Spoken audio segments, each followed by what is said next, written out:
ఇప్పుడు ఒకటి కాదు, కరాటే బ్లాక్ బెల్ట్ ట్రైలర్లో చూస్తుంటే మైండ్ పోతుంది అసలు. ఏంటి కరాటే వచ్చని మీ దగ్గరికి వచ్చారా?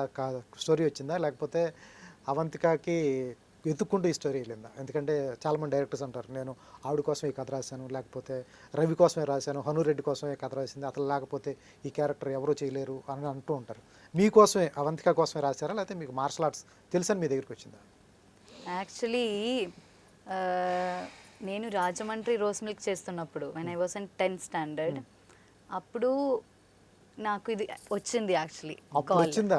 యా ఆయన ఎవరి కోసం రాయలేదండి, ఆయన ఒక కథ రాసుకున్నారు.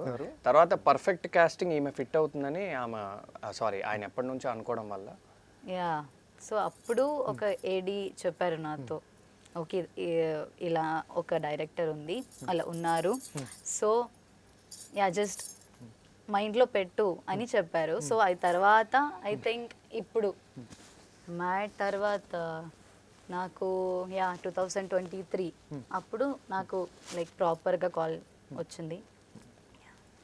అండ్ కరెక్టే అంటే maybe yeah that is also plus point అనుకుంటాను నేను కదా. ఇవాళ ఒక పోస్టర్ వచ్చింది. కాదు సార్, మీకు మార్షల్ ఆర్ట్స్ తెలియదని చెప్పారా? నాకు తెలుసు నేను చిన్నప్పటి నుంచే